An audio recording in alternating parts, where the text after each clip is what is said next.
Hello, and welcome back to the Conversations with Cacao podcast. I'm your host, Alexandra Gabrielle, and today we are going to go on a little solo journey, a little solo episode.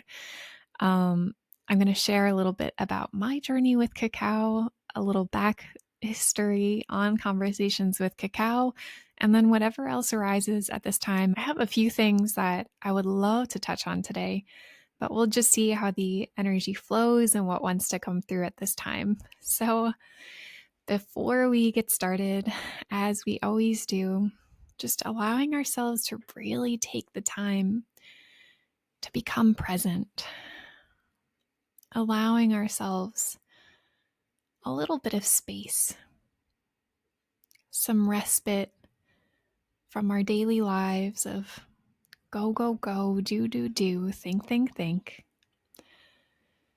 And taking a deep breath in, exhaling out. As we just allow ourselves to find some stillness, find some space within us that enables us more spaciousness of being.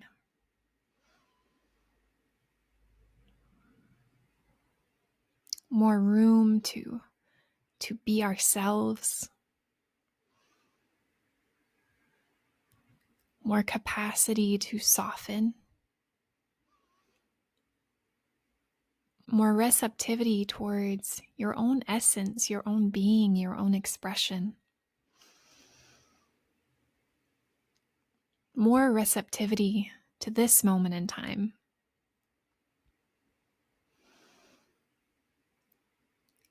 And as we come together in this point, in this moment, converging our awareness into this moment,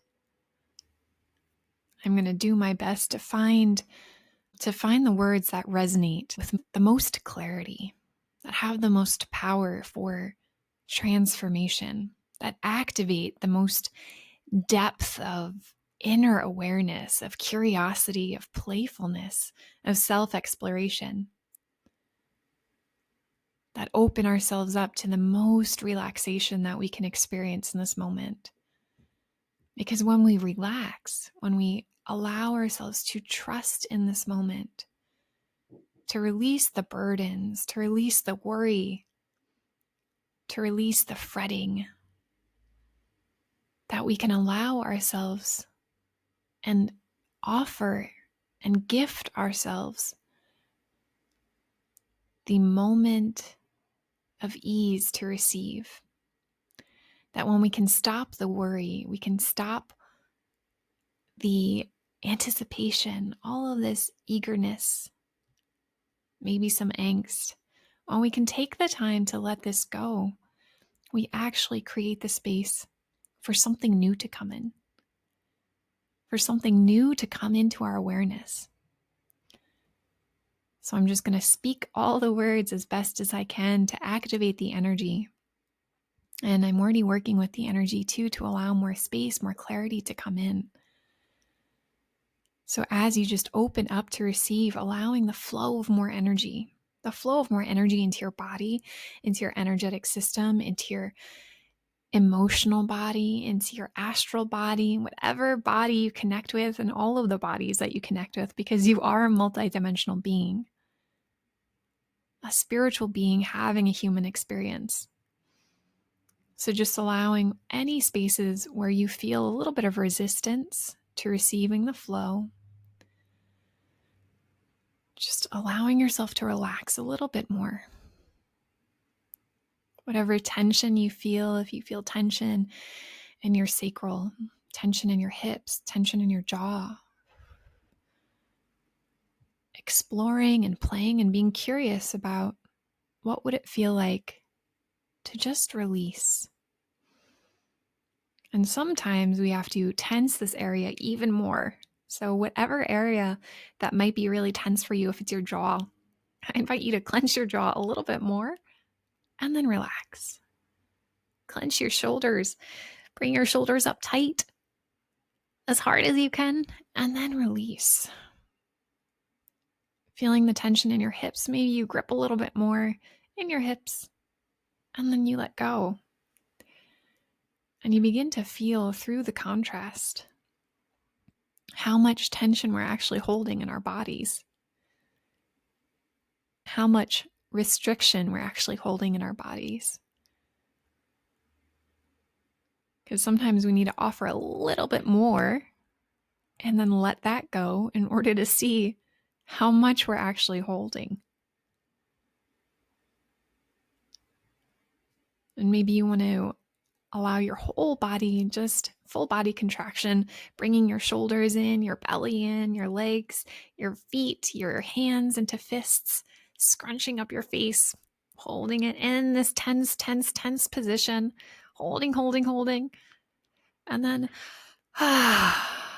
letting that all go. And maybe you feel the expansion that's there.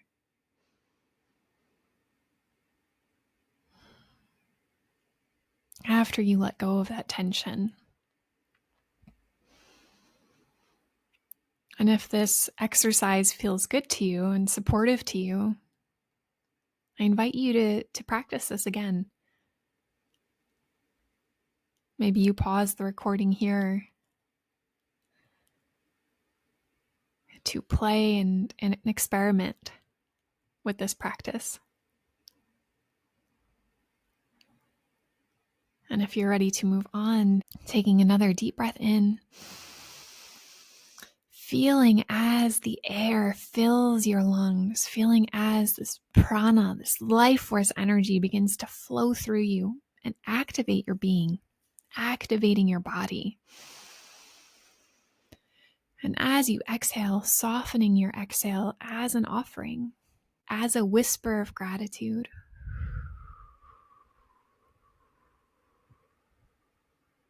Taking another deep breath in as you allow the air to breathe you. Allowing more of you to be met, to be received, to be held. Holding the inhale as you allow the air to explore you. And then as the air communicates with your own essence, your own being, formulating a new creation, a new energy, allowing your exhale now to be the combination of who you are mixed with this breath that you received, and giving back in this cycle back to the air, and then taking in a new breath, allowing that air to fill you, to inform you, to explore you. And as it formulates a new creation in this present moment, offering your breath, maybe with a sound, ha, maybe on a tone, ooh, whatever way that you want to give back to the air.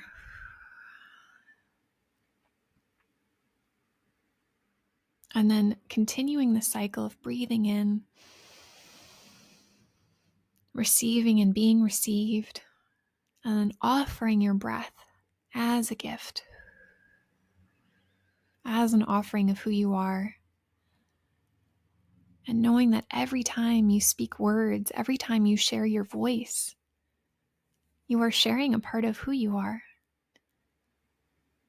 And as you allow the breath to navigate through you, the air to support who you are, your being, your essence, your spirit, that this co-creation of allowing yourself to be received more open, more vulnerable, more permeable, in conscious relationship with the elements that support you, with the elements that are around you in every moment. And then consciously converting what you receive into what you can give, what you wish to give. Because we all have something inside of us that we can give. We all have a spirit inside of us, a heart within us, vision, creativity, ideas, magic within us that we want to share. And even if these simple moments are the most profound moments to practice this. As we receive, allowing ourselves to fully receive just in the breath, the gratitude, the enjoyment of breathing. And then whatever inspiration comes into your being, comes into your gnosis, your awareness, the wisdom that lives within you, this well of experience, of beauty that you are.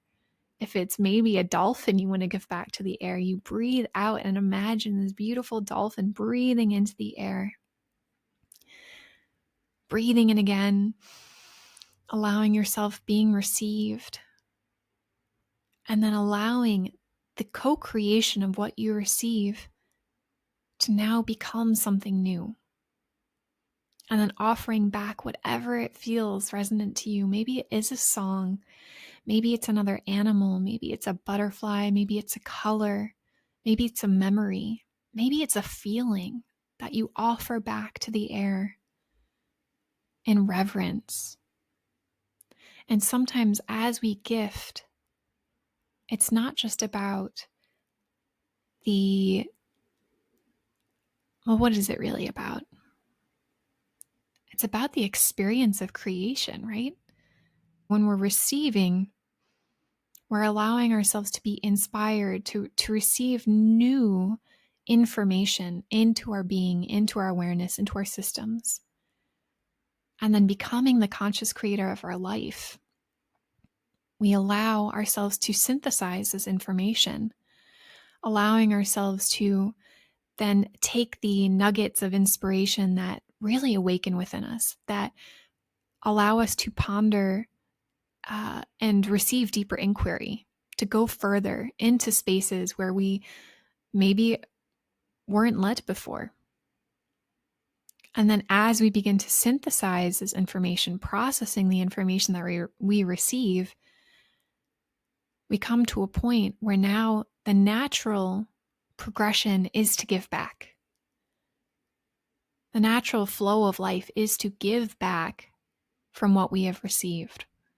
Give back from what we've received, what we've understood and looked at from different angles, how we have perceived this information, and then offering it back to the earth, offering it back to the people in our life, offering it back to this moment, offering it back to ourselves, whatever relationship we're in at that time. And that takes vulnerability, because in synthesizing, in reflecting, in processing, in examining, in introspection and reflection, we get to see a part of ourselves that we didn't see before. We get to witness a part of our own unique being that we previously weren't aware of. And then as we relate this back to our experience, relate it back to the world, give it as a gift, there's something extremely vulnerable in that, but so beautiful, because now you're sharing the information that went into you, how it swirled and became something new within you, how you came to see and meet yourself in a new way. And now you give this back to the world in a higher octave, in a new constellation, in a new way of being. And that is so beautiful, because this process is only happening within you. From your unique individual aspect of consciousness, you are constantly perceiving and receiving information. And only you are perceiving and receiving the information and reality based on your point of consciousness, based on your own experiences, based on your belief system, your belief systems, based on your likes and preferences, based on prior knowledge that you have. So all of this information that you receive is now being swirled and whirled inside of you based on your own life experience, your own consciousness. And only you have had this. There might be some similarities throughout Earth, throughout time, but nobody has had your life experience.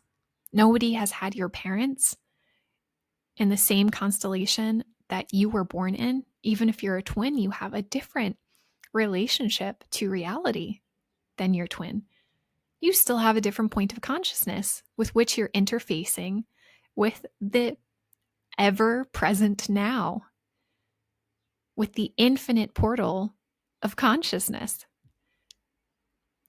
And even if sometimes, if you want to argue for doppelgangers or multiple timelines, it's still a different timeline. It's still a different body. So nobody has had your experience within your body, within your perception of reality, within the unique constellation of the being that you are at this very moment. That is so wild.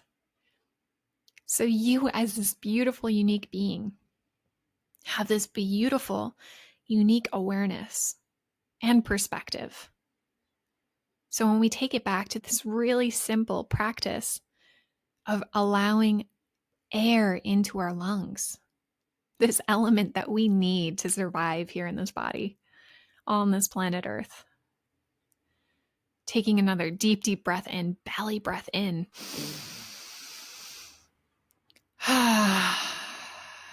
That one was just to prime us. And now allowing for a really deep breath in. And feeling, as you allow your belly to inflate, the air to receive you, the air to breathe you, that this moment become one within you. And as you hold your breath, allowing yourself to synthesize what you just received.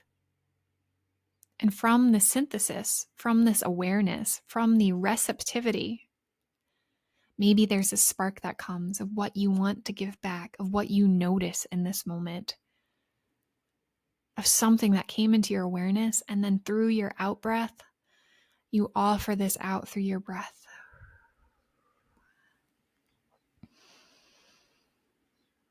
Let's do one more round of breath.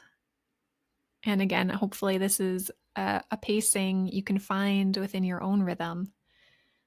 As you breathe in, allowing yourself to be received.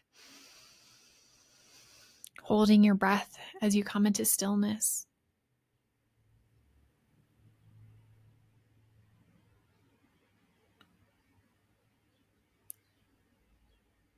And then finding that conversion point where from what you have received, you can now give. And then giving back in your breath. And allowing yourself to play and be creative. Maybe you allow water to flow through your breath. Maybe you allow mountains to flow through your breath. Maybe there's poetry that wants to come out. And as you begin to practice in this space, and I love this practice because there's just so much. There's so much you can do. Our consciousness is unlimited with the creativity, with the joy, with the inspiration that can flow through us. So just beginning to play with what you can give back in this moment. And knowing that even sometimes when we feel like we're in lack, there's always something within our spirit that we can give. I thought about this recently of coming back into that space of service of what can I give more of? And just writing a letter to a loved one or to a friend, sending a postcard. To me, that sounds fun. Maybe not to other people, but simple ideas like that. Maybe even just a note for someone that you care about.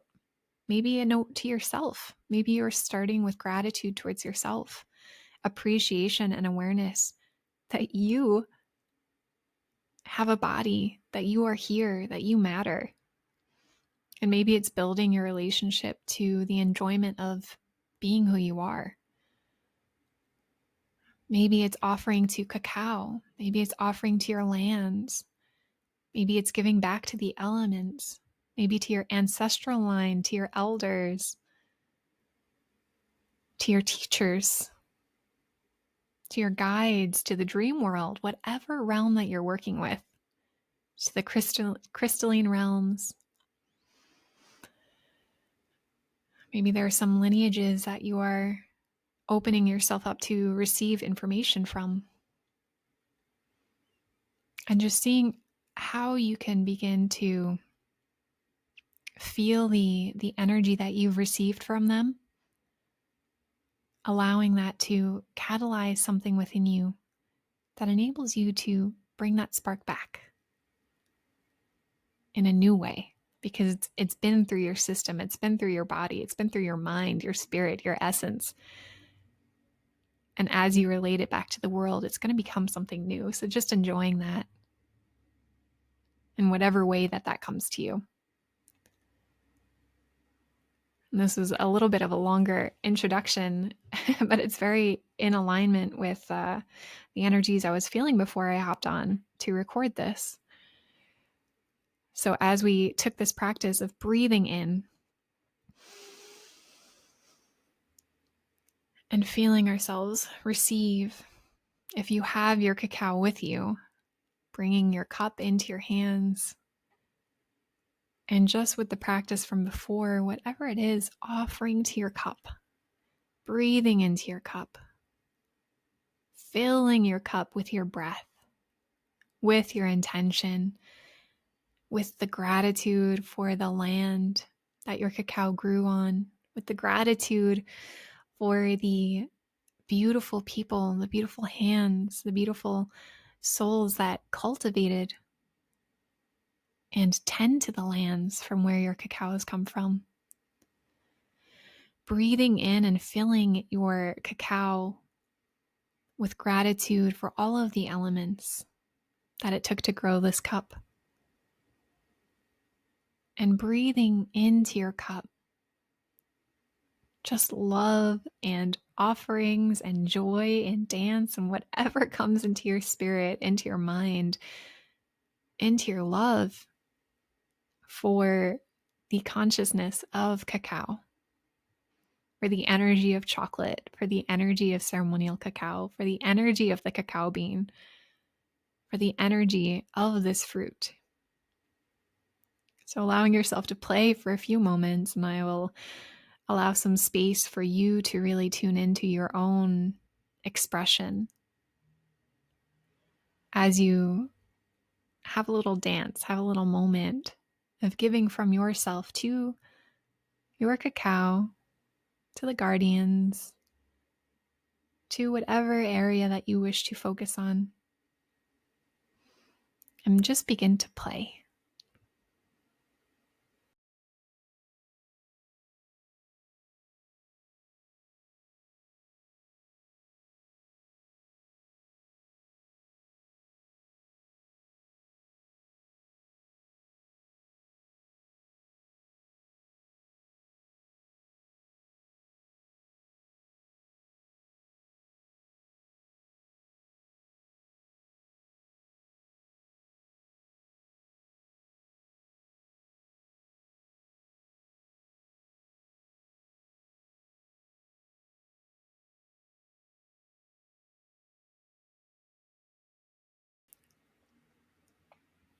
And when you're ready, taking your first sip,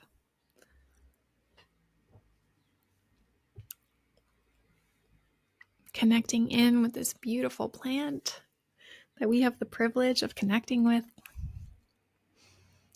This yummy, yummy, delicious, delicious food.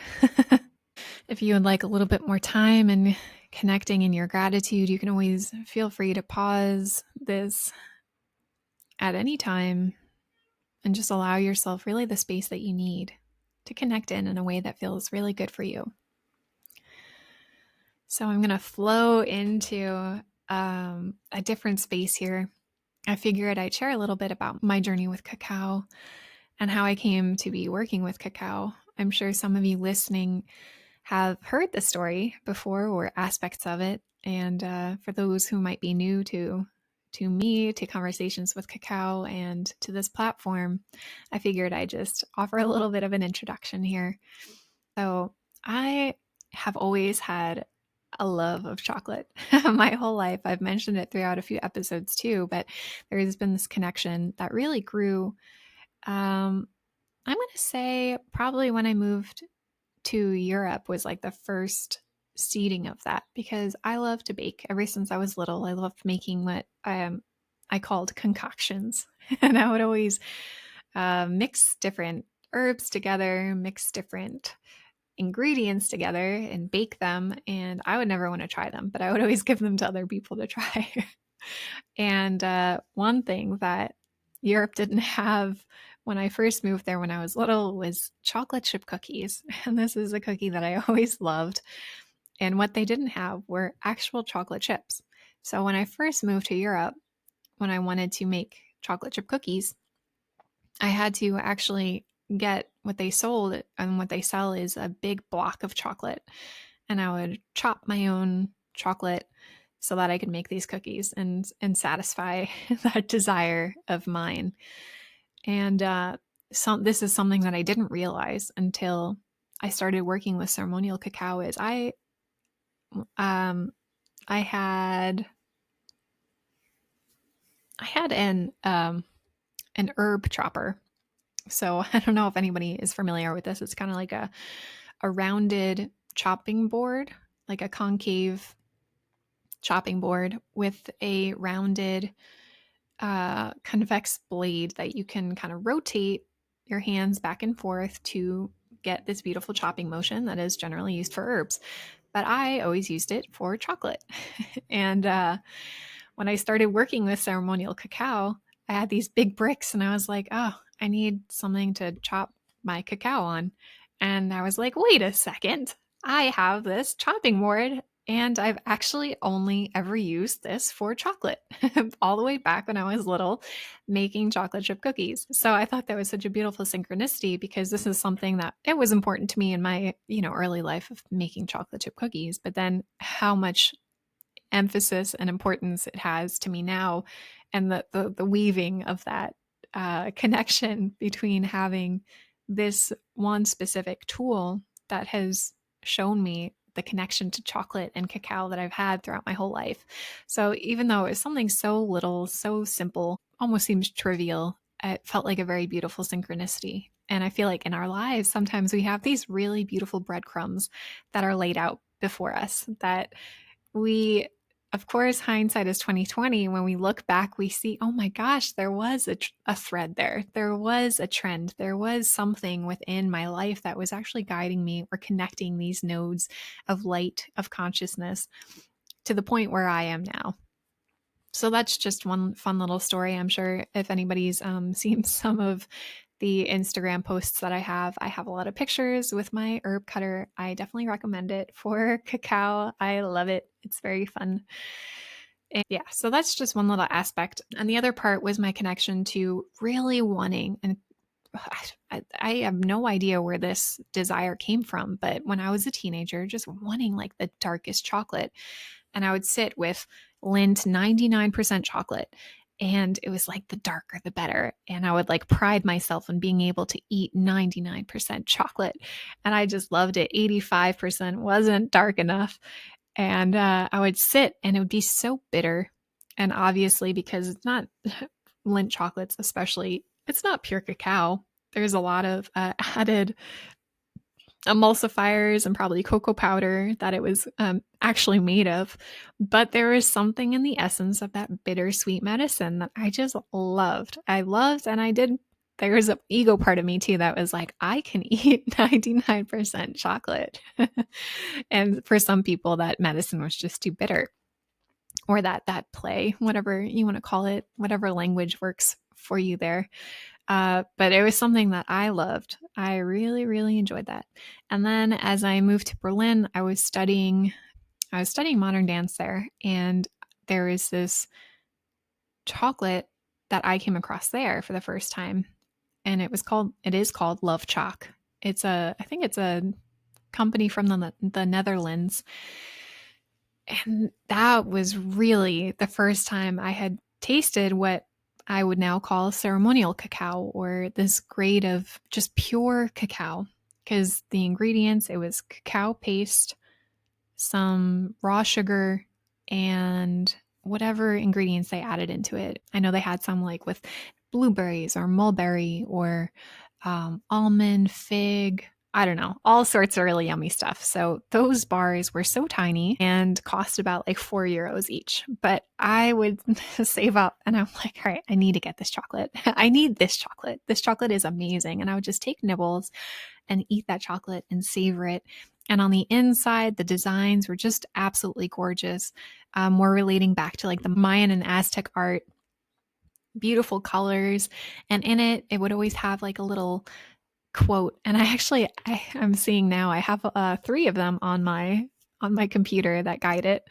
Let me pick one up. They would say little messages. So in German and in English, because I got it in Germany. But it says, my soul pattern is woven already.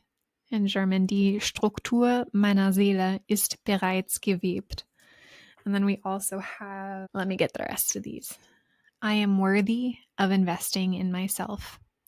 Ich bin es wert, in mich selbst zu investieren. You guys get a little German lesson here today. What is the third one here? I master the inner alchemy of body, mind, and soul. Mein Körper, Geist und meine Seele befinden sich im Einklang. I mean, I'm sure some of you could tell why I love this chocolate, especially the messages inside, because it always felt like one of those oracle decks of what do I need now? What is the message in here for me that's going to awaken my spirit? And I love them. I love them so much. So if you're ever in Europe, I would definitely suggest trying them out because they're yummy. And this is in no way sponsored or endorsed by Love Chalk, but if they would like to send me chocolate, I would love that. So yeah, that's a little bit of my journey with cacao. And then the first time I actually had a sip of ceremonial grade cacao was with a dear, beautiful goddess, sister, teacher, mentor, friend, colleague, Catalina, who, I won't surprise it. I won't ruin the surprise, but she is a beautiful being, was my Reiki teacher and friend and colleague at the school that I worked at. And she opened the door to so many magical realms that I had forgotten within myself, but knew was there. And she kind of just like was there at the right time to open the door and help me to remember. So I was at one of her full moon fire cacao ceremonies, and I drank this chocolate under the full moon and in sisterhood around this beautiful fire. And I had the first sip and I felt like I was blasted to the stars and back and into the fire and back. And I was like, oh my God, wait, I know this. Like, I know this. What is this? And from that second on, I was like, I need to know more. I need to know everything about this. What is this plant? What is all of this stuff that's moving through me as I'm experiencing this? And just the portals that it opened to me, and that how deep you can go with cacao is just fascinating. So a little bit of a backstory for me as well is something that I have always been fascinated with my whole life is consciousness, with the origins of consciousness. How are we even conscious? This is the most crazy, crazy concept that I have yet to have an answer to. And also, I have yet to meet a question that is greater than what is the origin of consciousness? Why do we exist? Why do we have consciousness? Where does it come from? How did it start? I understand the concept of the Big Bang and that feeling of when consciousness has awoken to itself and then it realized that it was conscious, that moment of awakening. Like there's something in my soul that I really feel that beautiful, delightful energy of that laughing. You ever have like a meditation or just like an awareness of when something finally clicks and you're like, oh my gosh, yes. Oh my gosh. How did I not see that before? That is hilarious. And then all of the divine understanding just begins to flow into your body. Well, I feel like that was the Big Bang. It's like the unconscious energy became conscious unto itself. And then the massive laugh that just let go, and the realization that everything exists and everything is here. But when we think about that, when we think about how there was nothing before there's something, where did the something come from before the nothing? Where did the nothing come from? This is crazy stuff. So this has been plaguing my mind since I was a little girl and laying in my bed at night in Massapequa, New York. For those of you who are familiar with Long Island, shout out little Long Island love there. But yes, laying in bed at night thinking about, how did we come to be? How does consciousness exist? So that is one part that I find absolutely freaking fascinating. If anybody has any answers as to where consciousness comes from, how it was created, and why, and all of the stuff around that, please, please, please reach out to me with the answers of the universe. I would love to have a conversation with you and know more. Or just your thoughts, like just share. I would love to hear your perspectives from your beautiful soul vantage points and orientations of awareness and beliefs and everything. All is welcome. Another thing that has always fascinated me is plant consciousness, that we're on this earth, we're on this planet that is a rock spinning in space with some wild order, that there is some intelligence that is enabling our planet to orbit within a solar system that is orbiting the sun right now. So right now we're on a rock floating in space.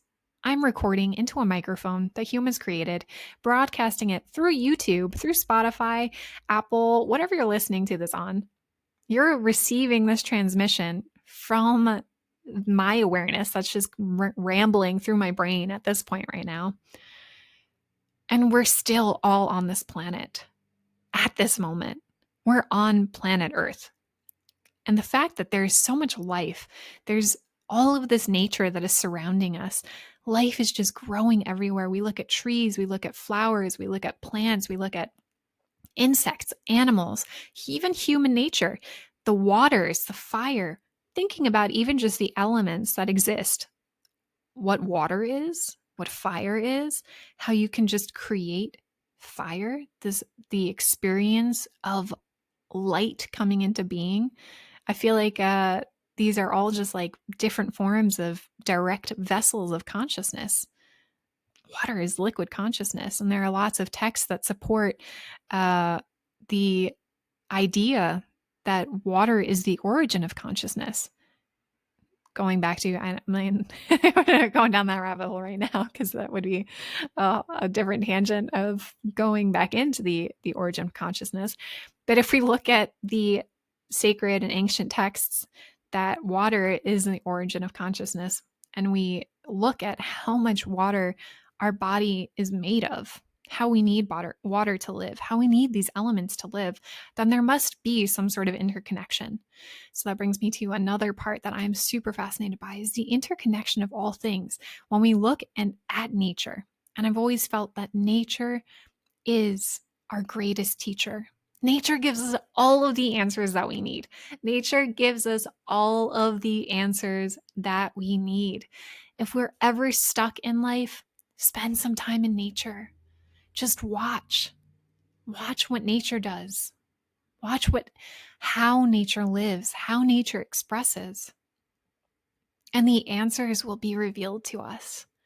The answers will be revealed to you.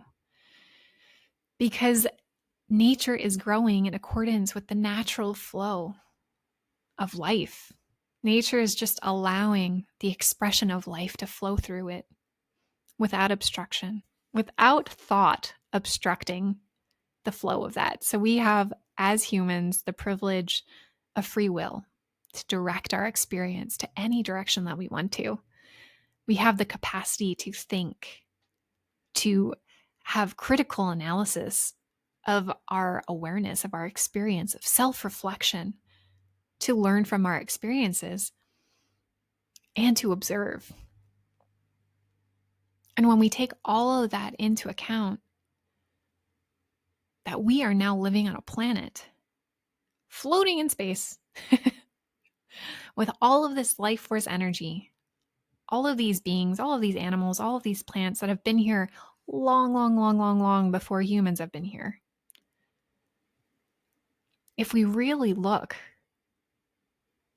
at the magnitude and the meaning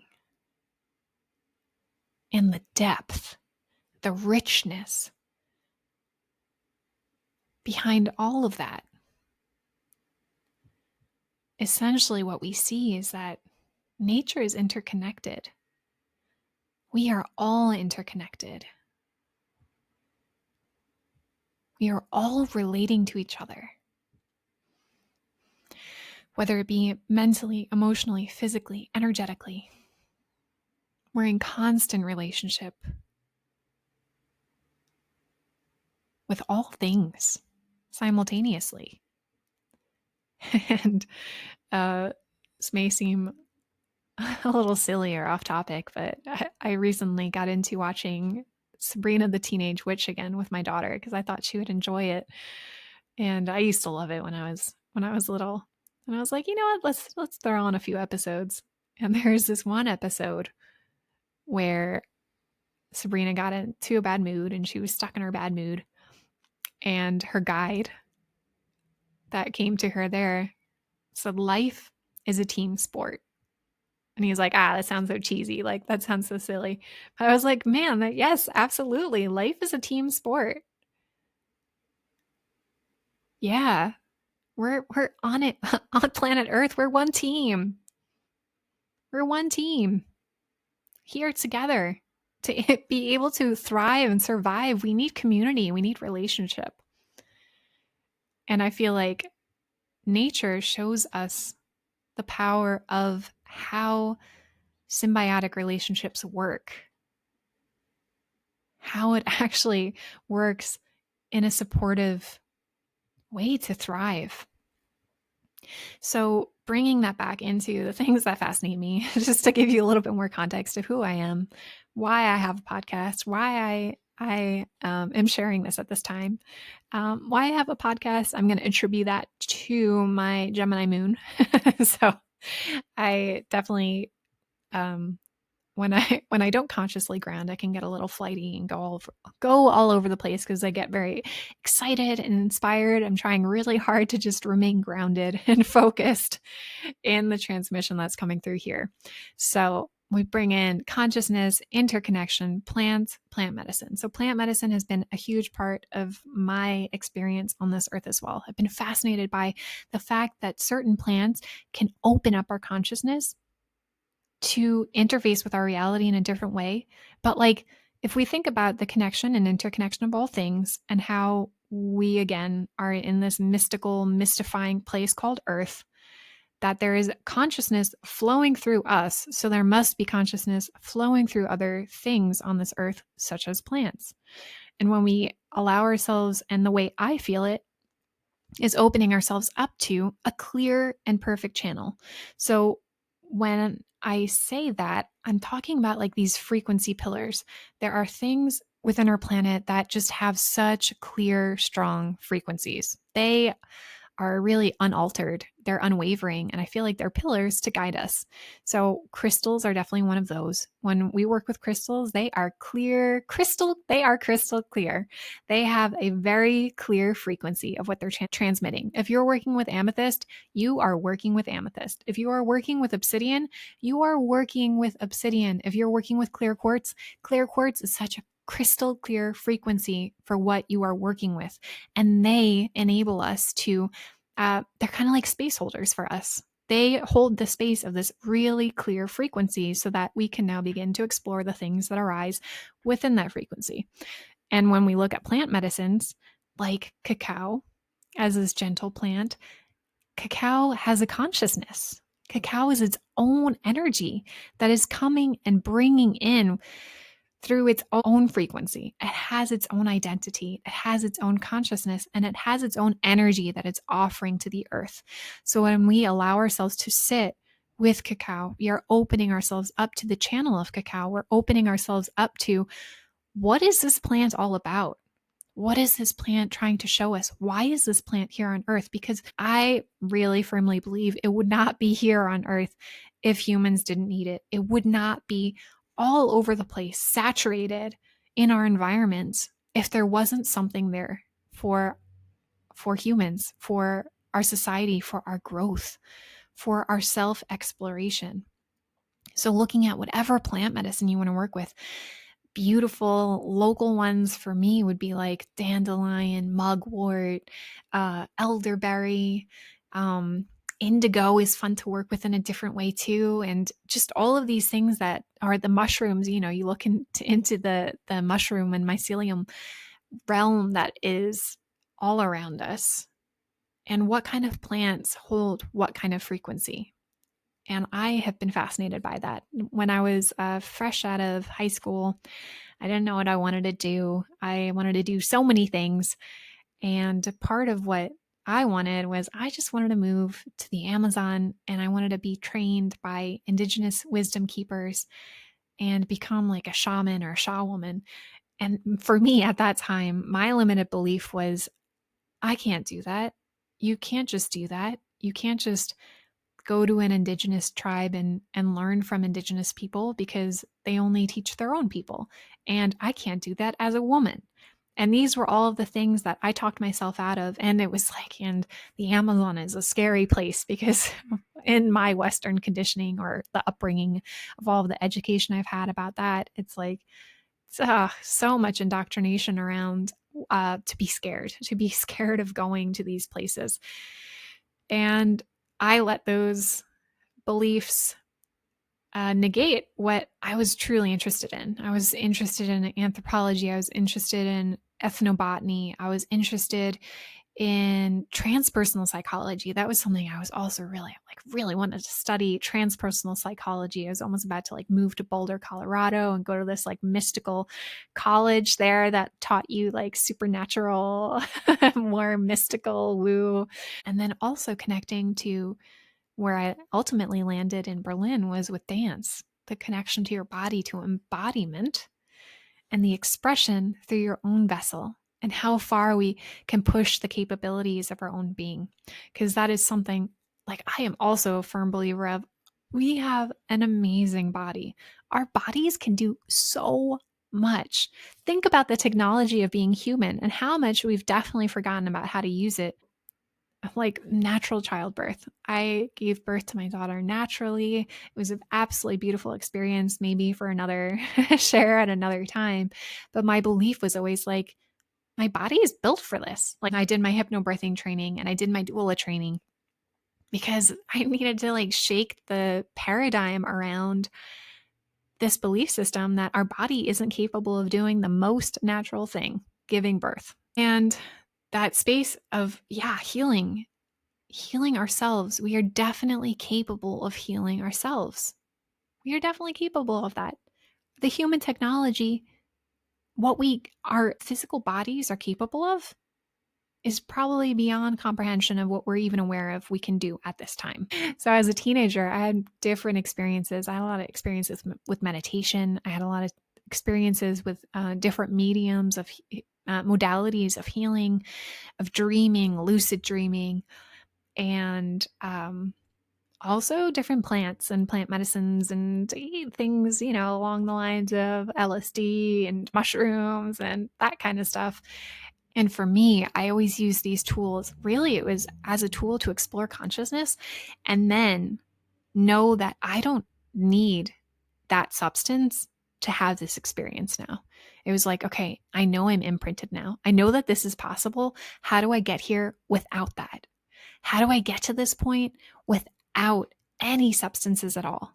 How do I have an experience as wild as being on mushrooms, as wild as a intense DMT journey, but without that? Because my body is a pharmacy that has the capacity to generate that within my own experience. So that became part of my quest, is how do I have these experiences without the substances as well?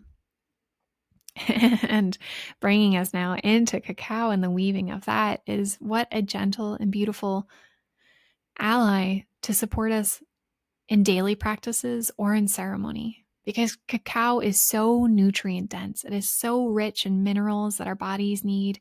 It is so high in magnesium, something that is so often depleted in people who have high stress levels, exposure to a fast-paced life, overstimulation, this kind of stuff that really depletes our magnesium levels.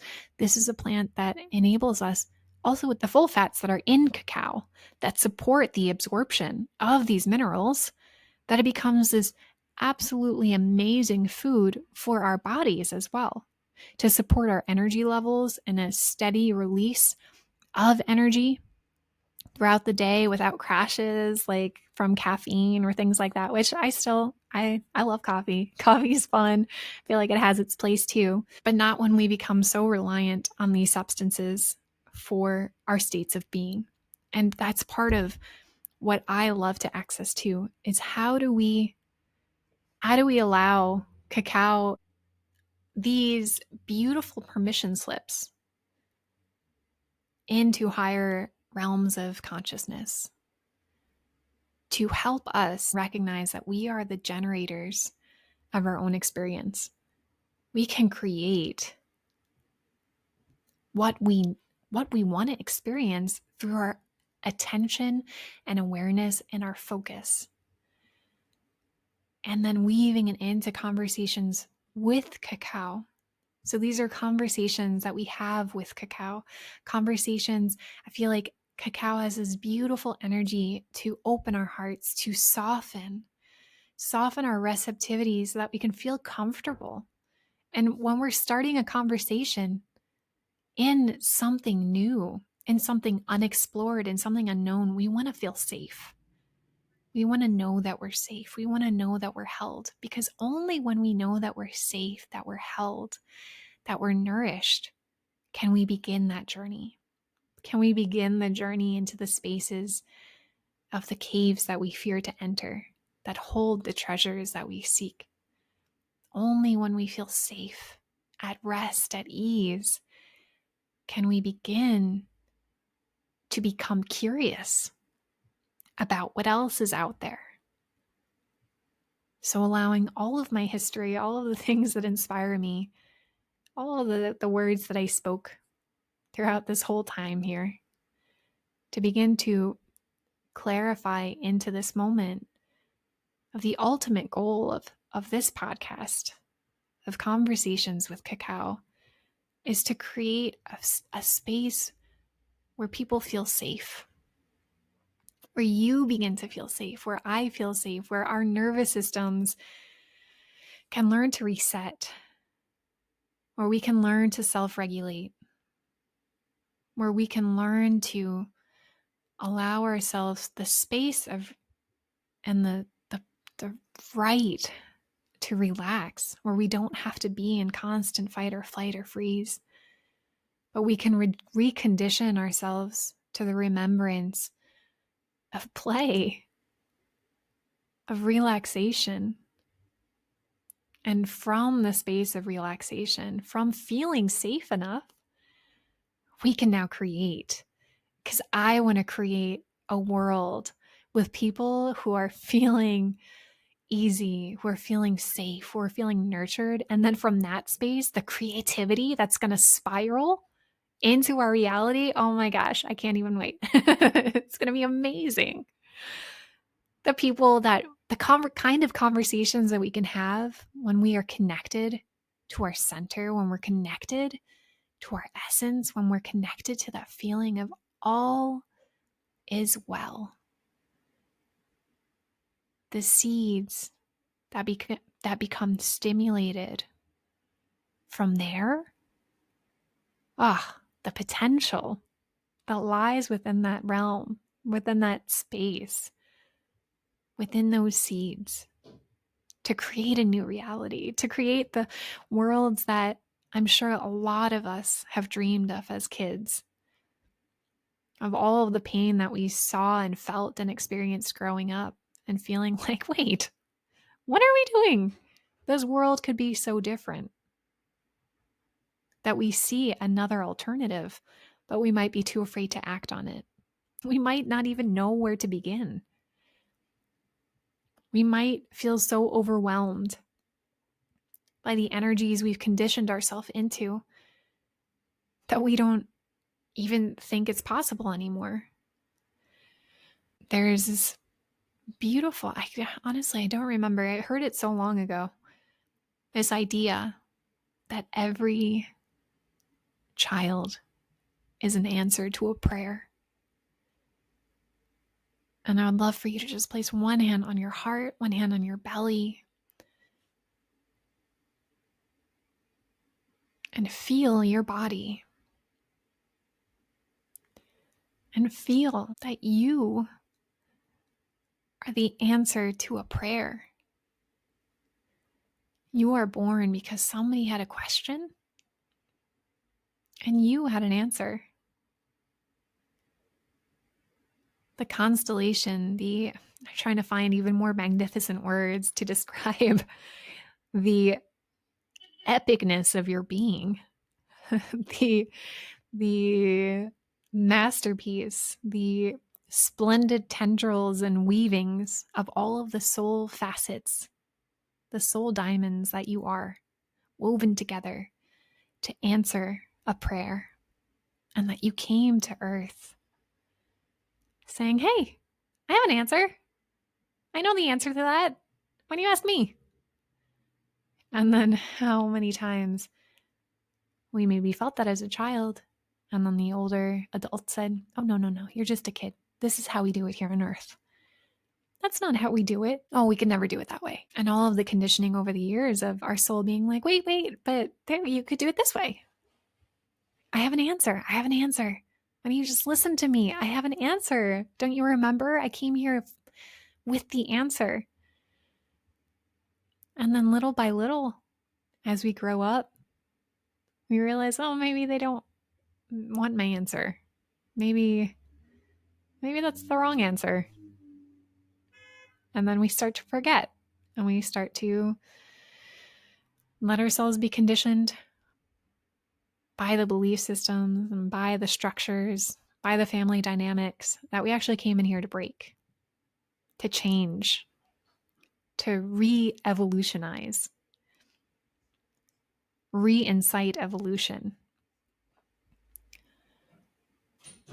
And just allowing yourself to feel that in this moment, if you're here listening, and if you've listened to the hour that I've been ranting on this podcast, that you've been listening to whatever's been coming through here, you've made it this far through just me talking, blah, blah, blah, my words, my expression.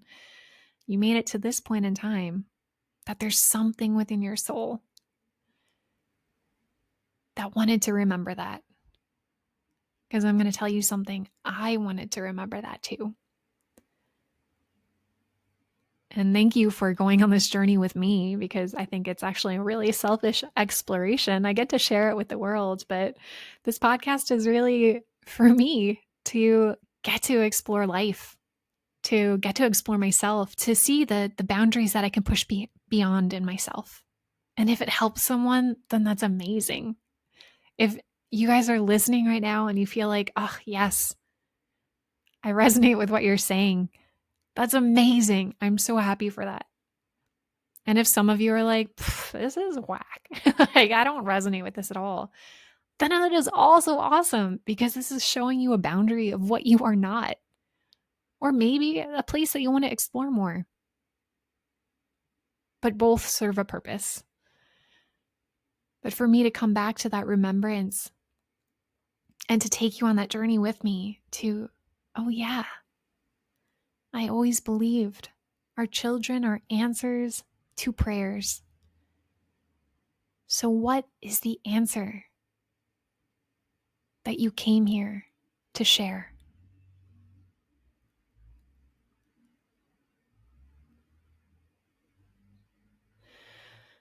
What is the prayer that you are the answer to?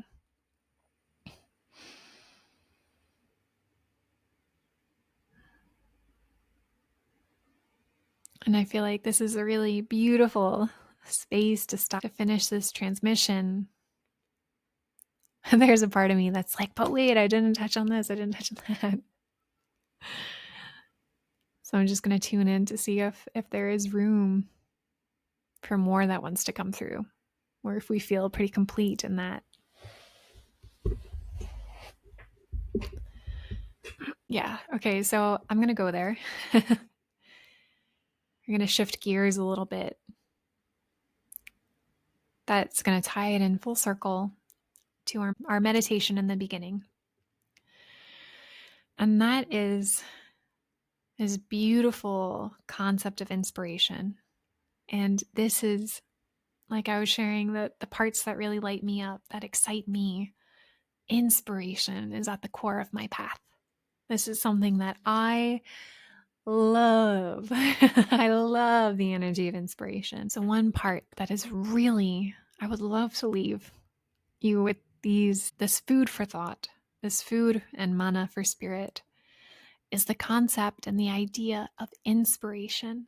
And as I was preparing for this call, as sometimes we like to prepare in a more linear way, and then when we get into the flow, we just, all that stuff goes out the window. But part of it, which is why I wanted to bring it in now, was the connection to the word inspiration and the etymology of that word, to inspire, to breathe. So we have from the Latin word inspirare, to breathe in, rooted from spirare, which means to breathe. So to inspire means to breathe in. As we had this centering in the beginning of the call around the breath, allowing ourselves to be inspired, allowing the breath into our body. And then we connect in with the Greek form of really rooted in enthusiasm. So the connection to the etymology of enthusiasm, and theos, which means the God within. Theos, theo, which we also have in theobroma cacao, the connection to God. The root of the word enthusiasm is to be full of divine presence. So the next time you're feeling enthusiastic, just let the energy of that begin to fill you, to be full of divine presence. And then this is where I started to geek out a little bit. I was like, all right, let's look at all of the other languages. Let's see how many languages we can find the meaning of inspiration and the etymology of that. So let's go into Chinese. In Chinese, I might not pronounce this correctly, but lingang. So ling, meaning spirit, divine and subtle insight, and gang, meaning feeling or perception. So when we combine those two together, we have lingang, the feeling and perception of the divine, of the subtle, supernatural, intuitive insight. And then we connect in with Hebrew and Aramaic, where we have Hebrew is ruach. Ruach, meaning inspiration in Hebrew, which translates to wind, to breath, to spirit. And in Aramaic, we have ru'ah, very closely related to the Hebrew, which means divine breath, the spirit moving through all things. And then it's also related to the Arabic, which is ruh, meaning soul, divine essence. And then I was like, all right, we're on a roll. What is inspiration in Japanese? Japanese, we have rei-kan. Again, my apologies for pronunciation, but we have rei-kan. Rei meaning spirit or soul, and kan, feeling or sensation. Again, coming back to that, the sensation or feeling of spirit, the feeling of soul, the sensation of essence. So now flying over to Old Norse language, we have odor. Some people believe that it might be connected or associated with Odin, but there's reason to believe that odor is not really connected to Odin. But the word odor again, my apologies for pronunciation if it's incorrect, means frenzied or inspired wisdom. So it's linked to divine madness, poetic inspiration, and wisdom. And coming back to the idea of Awen. Awen, this word that I have always loved. I love the symbol of Awen. Wanted to get it tattooed on me many, many times. Awen, in Welsh, this concept connected to the Druid lineages, meaning flowing inspiration. This is the energy of poetry, of music, of storytelling, of creativity.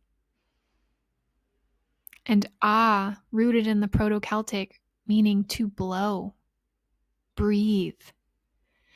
And now when we look at throughout, okay, this is just a fraction of the languages on the earth, but how many languages connect inspiration to breath and spirit, to the breathing of spirit? That inspiration comes from something divine. And when we open our channel up, when we open ourselves, when I talk about channel, I mean our bodies, our minds, whatever you believe, so that you can allow yourself to feel inspiration, that throughout all of these languages, throughout all of these places on the earth, there was a feeling to something greater, to a spirit, to something divine, some godlike energy that would flow into our being. And then we would be guided by the inspiration in breath. And what is so fun, and I love these connections because it's just wild. Today, as I'm actually recording, and the day that this podcast will be released, is the beginning of a new trecena in the Mayan cosmology, a new 13-day period. And for those of you who might not be familiar with the Mayan cosmology, in the Mayan cosmology, there are 20 energies that are the energies of creation. And each day is guided by a new energy. And there are different 13-day periods. They're called trecenas, which is it's like, I like to see it as an energy that's like the umbrella energy for those 13 days. And today is the beginning of the trecena of Ik. And what is Ik but the divine breath, inspiration, new thought, the winds of change. And even within the Mayan beliefs, Ik is connected, the winds are connected to inspiration. So as you allow these next 13 days to unfold, or whenever you may listen to this, just allowing this breath of change, of inspiration to flow into your life, inviting in new inspiration, or whenever this recording may find you, allowing yourself to play within these dimensions, playing within the element of air, of breath, of inspiration, and knowing that in 2025, from February 2025 till about January, February 2026, we are carried in the Mayan cosmology by the year carrier of Ik, of 13 Ik. So a year of much change, of new inspiration, new thought, deeply connected also to the spiritual realm, allowing these divine insights to come in and new paths to be revealed to us as we consciously connect in with the life force energy that supports us. And before I hopped onto this recording today, I tuned into Instagram for a minute. You know, you get those divine inspirations just to let me just check Instagram, and then you get exactly what you need at that moment. Does that happen to you?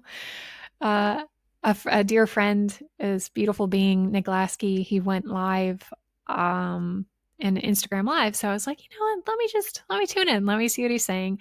Nick Lasky is a great astrologer. he was beaming in from Greece at this time. And the wisdom that he was sharing, he is there speaking about how it is a great time to allow a new vision to come in, to create a vision board of this time of the eclipse that just happened yesterday, of Neptune moving into Aries, and that this is a time to create, but also do. And I really love that message because this is something I've been working with as well now, coming back into the present, is we are in this physical body. That means there is part of us that is matter, and we have to work in this physical plane. So that means we have to do stuff. We have to do stuff to make our dreams come true, not in the hard, gritty way. It's like, yeah, vision your dream, vision it, feel it, mentally rehearse it, but then also do, but enjoy the doing of it. Enjoy whatever it is that is taking you on your journey. So allowing all of this energy just to begin to swirl and dance within you. And thinking, feeling as inspiration, as universal breath. Inspiration as the pulsating breath of the divine. And the most beautiful thing is we breathe in every moment, which means that we are always connected to inspiration. We are always connected to the divine, to source, to the universe, whatever it is. And feeling and really allowing that awareness to seep in. That inspiration is universal breath. Allowing inspiration to breathe you, feel you, fill you. I hope in some capacity that this episode has filled you with some inspiration. And that I would just love to leave on this final kind of big thought. As I was sitting in meditation earlier this morning, and I was feeling into the vision of what I want to create. What do I want to do? What is it actually that I want to do with my life now? And a lot of these ideas that I had felt like I was kind of like dragging old ideas with me. They're like outdated versions of dreams that I wanted to have, or I had at one point, or I was really inspired by at one point, but didn't quite have that same charge, And the invitation that came to me at that moment was to let all of those past dreams go. Let them all go. Let them all just be released so that I can really see who I am in this moment. So that I can really see who I've become. Because the dreams that I had when I was a child, when I was in my teens, when I was in my early 20s, when I was in my late 20s, when I was in my early 30s, they were a reflection of, I'm sure, some soul inspiration too. But they were also a relationship to who I was then. And for me, at least, maybe you resonate with this, maybe you don't, but some of these dreams almost aren't fair to me now because I've lived so much more life. I've had so many more experiences. And by clinging to these old dreams that I still want to fulfill, gotta happen, gotta make it happen, I'm actually not honoring who I've become. So for me, the invitation this morning was, well, what if you just clear the board, blank slate? If you had no past dreams, if you let all that go, let that all be. Clear the board from seeing who I am today, from all the life that I've lived so far. What do I really want to create? Who do I really want to be? what do I really want to be and gift the world? And I invite you into this inquiry as well. If you feel a little bit stuck in your vision or overwhelmed or whatever may be coming up around the idea of creating a reality, let yourself have the freedom of letting go of those old dreams, and not in a sad way, not in a like, oh, I have to let them go and I'm such a failure because I didn't create those dreams. No, they can still be there. Maybe there are elements of those dreams that you're bringing forth, but let them evolve. Let them mature to who you are now. Let your dreams honor the being that you are now with dignity. It is so unfair to yourself to hold yourself to a standard that you created 20 years ago, because that is not honoring the life that you've lived. That is not honoring the journeys that you've been through. It's not honoring all of the wisdom that you've garnered throughout your life, all of the experience that you live, breathe, and share at this moment. So with love and respect and knowing that those essence, the ones that keep on popping up over and over again, the ones that's like, oh, I just want to move, or I want to travel, or I want to dance, or I want to create art, or whatever it is. Oh, I'm really curious about this aspect of science. Whatever is coming in and comes in time and time again, I'm sure it will come in to this new vision. But let your vision evolve. Let your vision meet you with who you've become now, instead of holding a vision of an outdated version of you. Because sometimes we can get caught in the trappings of like, oh, well, I was so much more this then. I was so much more free. I was so much more capable or inspired or blah, blah, blah, whatever. Whatever it is, whatever story you want to tell yourself to keep yourself from being who you truly are. But if you just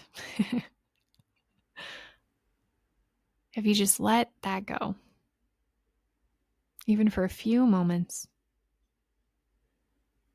in meditation, in being, in breathing, in breath, let yourself meet yourself in this moment. And then all of that energy would flow right back to you. Because you're not separating yourself from who you are. You're meeting yourself in this moment. You're not separating yourself from who you are. You're meeting yourself in this moment. And when you honor who you are in this moment, that's when life can begin to flow through you. So I hope that there is something in here, especially if you're listening until this point. I really hope that there was something in here that offered inspiration, offered the energy of Awen.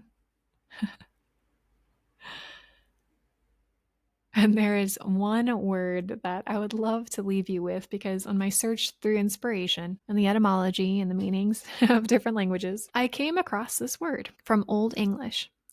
And I feel like it so beautifully connects into what we do here with cacao, how we connect with cacao, and most of us with a lot of different plants and plant medicine. So I hope you can play with this word and may it expand your vocabulary. So the word is wort cunning, wort cunning, W-O-R-T, cunning, C-U-N-N-I-N-G. And this means the wisdom of plants. The connection to nature and healing and insights. Wort coming from the Old English meaning plant, and cunning from knowing.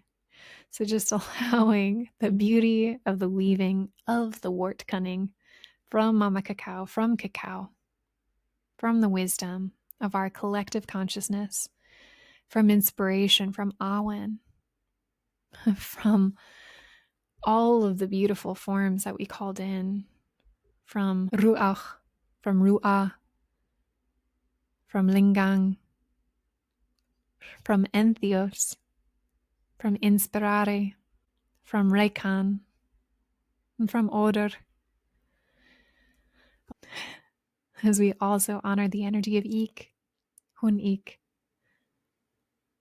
allowing ourselves to bring one hand to our heart and one hand to our belly, or whatever feels most supportive for you at this time. Maybe you even want to just cover your eyes as you integrate.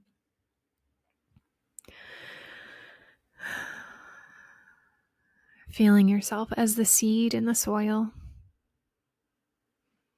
Feeling the impetus of life beginning to flow through you as you meet yourself as you are in this moment. And allowing life to begin to breathe through you. Your life to breathe into your life. So you take a deep breath in. Feeling the connection to all that you are, all that you have been, and all that you will be. And as you offer your breath out to everything that is, to everything that was, and to everything that will be. And as we give thanks to all of our guardians, our guides, our protectors, our helpers, our friends, our wisdom keepers, our teachers upon the path. As we give thanks to the energy of cacao, giving thanks to the energy of all of the elements, and to breath, to the energy of air that really came through today. And giving thanks to all of the knowledge and wisdom and beauty that converged in our time together.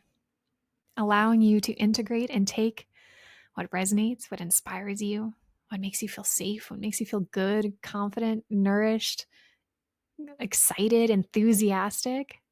Allowing that to stay with you, to be integrated, to be embodied within you, and for you to leave whatever doesn't serve, so that you can show up in your life more fully you, more the being that you are, that you came here to be, filling your life, filling your relationships with even more presence, even more love, even more enthusiasm, even more inspiration. And as you step out of our time together here in Conversations with Cacao, and you step back into your life in more presence and more love and more reverence and more gratitude for where you are, in more gratitude for where you are in your journey, and more appreciation for the space between you and the space between everything around you, knowing that you are a part of the whole, that you matter, that you are so unique. I bow to you from my heart, from my spirit, that you took the time to go on this journey with me, to trust me with the words that were woven into the space, to trust the energy, to trust this container, to show up. I bow to you on your journey. I see you on a soul level. I appreciate you. I thank you so much for being my sister, my brother on this earth at this time, and that we may begin to weave and co-create an absolutely beautiful and magnificent earth together. May your roots be nourished, and may you awaken your heart so that you can embody your magic, because you are pure magic. Until next time.